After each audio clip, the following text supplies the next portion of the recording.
लीजिए सर, आपने जितना बोला था वो सब मैंने लिख दिया। बहुत बढ़िया। मैं तुम्हें कल के लिए भी होमवर्क दे देता हूँ, इसको भी याद करके लाना।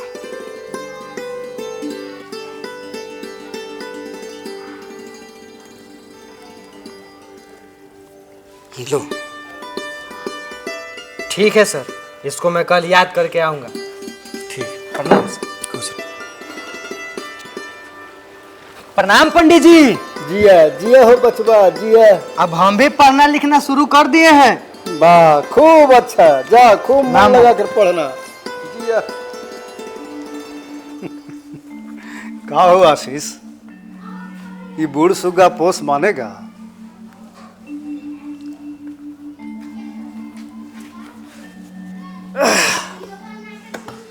आज सुबह से 2 जगह भूमि पूजन कराकर अभी लौट रहा हूँ। एक जगह और सत्यनारायण स्वामी का कथा करवाना था और यह कार्य किसी दूसरे को देना पड़ गया। तुम हो सरकारी शिक्षक, आज छुट्टी का दिन है। अगर तुम चाहते तो ये कथा तुम जाकर करवा सकते थे। पता है, दूसरों से पता चला कि जजमान ने उस पुरोहित को अच्छा दक्षिणा दिया है। चिंता काहे करते हैं भैया, शायद भगवान की यही मर्जी रही होगी। खाक भगवान की मर्जी रही होगी। तुम्हारा यही सब बात सुनकर ना हमरा सौंसे देह में बीख भर जाता है। भगवान की मर्जी।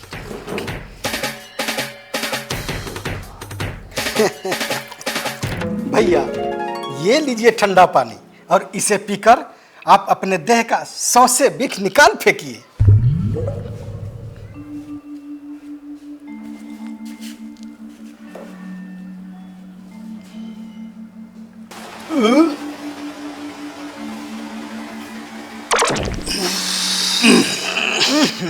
आपको और कोई जगह नहीं मिला है?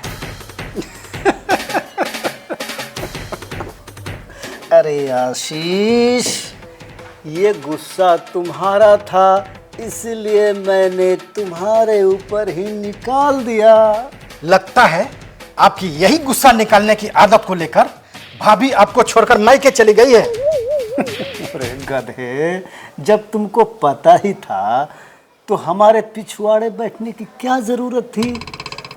पिछुआरे बैठ गया तो क्या सारा गुस्सा आप मेरे ऊपर ही निकाल देंगे?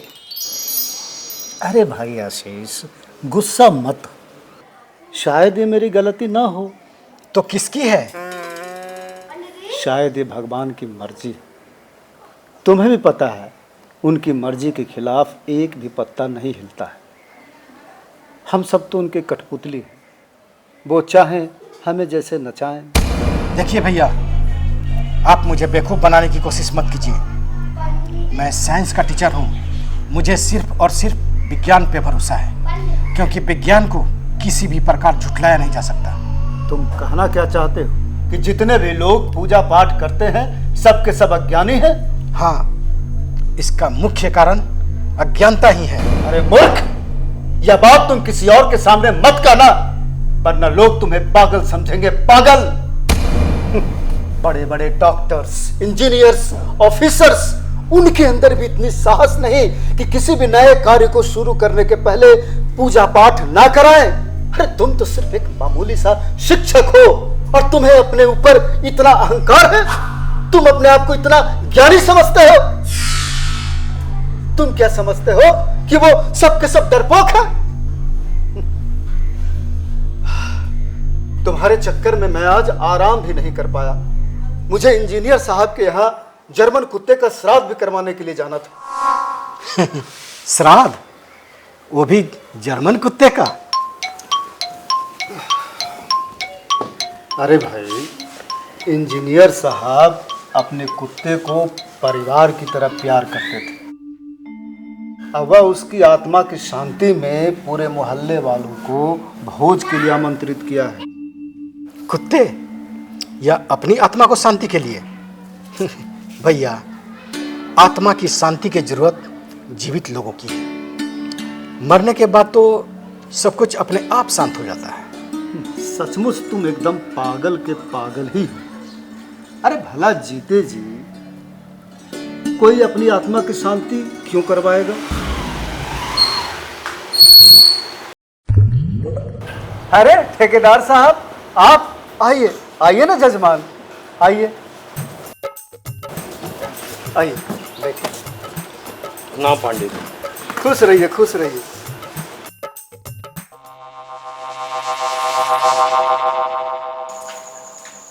बहुत चिंतित दिख रहे हैं जजमान, कुछ हुआ है क्या?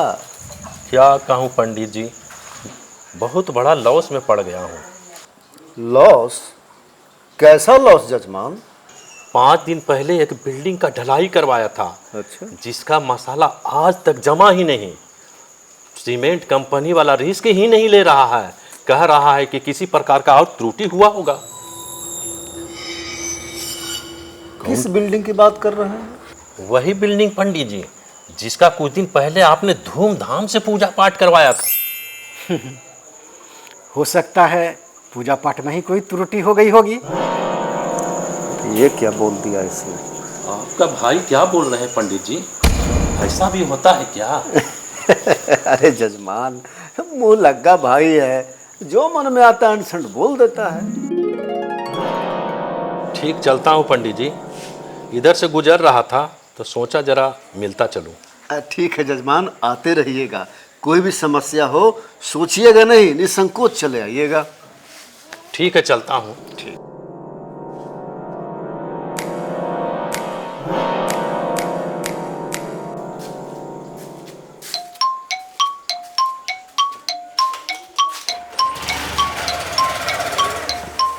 अरे भाई, तू मुझे मरवाएगा क्या? तुम्हें पता नहीं है कि वो किस प्रवृत्ति का आदमी है? देखे नहीं वो किस तरह से घूर रहा था? तुम्हारे चक्कर में ना मैं आराम भी नहीं कर पाया। अब वक्त भी हो चुका है कुत्ते का श्राद्ध करवाने के लिए। मैं जा रहा हूं।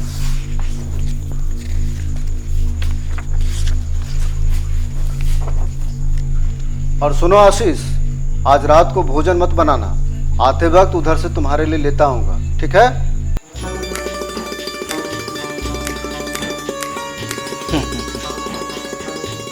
जर्मन कुत्ते का श्राद्ध।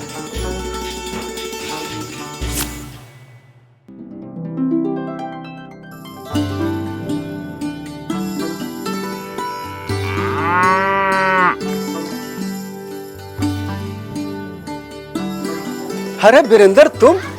गोड़ लगे पंडित जी। हाँ, खुश रहो खुश रहो। तुम इतना घबराए हुए कहाँ जा रहे हो? क्या कहें पंडित जी, मेरा बकरी का पूरा तबीयत ही खराब है, उसी के लिए दवा लाने जा रहा हूँ। कहाँ हुआ बकरी को वीरेंद्र? सुबह से उसके शरीर में ऐंठन हो रहा है, लग रहा है उसके शरीर में दर्द हो रहा है।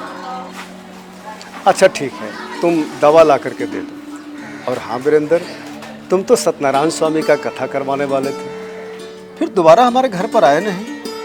मैं कथा के लिए सामान का लिस्ट आपके घर लाने गया था, पर आप पूजा कराने के लिए बाहर निकले हुए थे, तो सोचा आपके भाई साहब से ही लिस्ट लिखवा दूँ।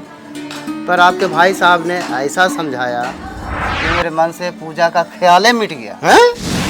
ऐसा क्या समझा दिया आशीष ने तुमको? आपके भाई साहब ने पूछा। हाँ, तो आपको सत्यनारायण भगवान की कथा क्यों करवानी? मास्टर साहब, सत्यनारायण कथा का रिवाज हमारे घर में दादा परदादा के समय से चला आ रहा है, इसलिए करवानी है। आपके खानदान में ऐसी कौन सी बीमारी है जो इतने लंबे समय तक ठीक नहीं हुआ? मुझको मालूम नहीं मास्टर साहब। फिर भी इलाज किए जा रहे हैं। अच्छा ये बताइए, एक बार कथा करवाने में कितना खर्च हो जाता होगा आपका? कम से कम 20 से 25 हज़ार रुपया तो लग ही जाते हैं मास्टर साहब। इतना रकम आप जैसे गरीबों के लिए कम नहीं होता। यही रकम भविष्य में आने वाले समस्याओं के लिए बचाकर तुम क्यों नहीं रखते? मास्टर साहब, हम गरीबों के पास रुपया होता कहाँ है? ये तो भगवान का कृपा है कि इधर पूजा नादते हैं और उधर उधार के रूप में पैसा इंतजाम हो जाता है, और मैं उन कर्जों को धीरे धीरे कमा करके सधा देता हूँ। तुम्हारे कितने बाल बच्चे हैं? बस एक ठो है मास्टर साहब, वो भी 15-16 साल का हो गया है। उसी की खुशहाल ज़िंदगी के लिए पूजा पाठ करवाते रहते हैं कि उसको ज़िंदगी में कोई तकलीफ़ ना हो। अच्छा, कहाँ पढ़ता है वो? मास्टर साहब, हम गरीबों के पास पैसा है कहाँ कि हम बच्चों को पढ़ा सकें। वो तो गैया और भैंसिया और बकरियाँ चराते रहते हैं। एकदम बेवकूफ आदमी हो तुम। पूजा पाठ के लिए खर्च करने के लिए इतने पैसे उपाय हो जाते हैं और बच्चों को पढ़ाने के लिए पैसे नहीं है। ऐसा करो, तुम संडे के दिन अपने बेटे को मेरे पास भेजो। ठीक है मास्टर साहब, भेज दें। वीरेंद्र, ऐसा भी हो सकता है जिन खुशियों के लिए तुम इतने वर्षों से पूजा पाठ करवाता आ रहा है उसका समाधान वो ना हो, या ऐसा भी हो सकता है कि वो पूजा पाठ तेरे घर में आने वाली खुशियों में बाधा उत्पन्न करता हो। पंडित जी, इसलिए इस बार ढील दिया है। चलता हूँ, दवा के लिए देर हो रही है। ठीक है, जाओ। सुख चैन से जी रहा था ना, जब विपत्ति आएगी तब समझ में आएगा।